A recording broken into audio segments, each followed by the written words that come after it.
పిల్ల సిగ్గుపడితే ఆ బుగ్గలోన సొట్ట పడితే ఎంత గ్లామరో హల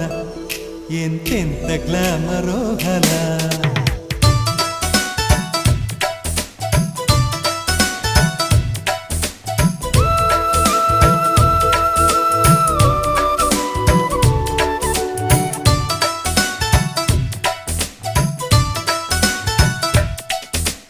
ఆడపిల్ల సిగ్గుపడితే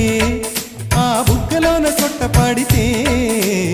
ఎంత గ్లామరో గల ఎంతెంత గ్లామరో గల లేడి పిల్ల ఆటలాడితే ఆ ఆటలోన బయట జారితే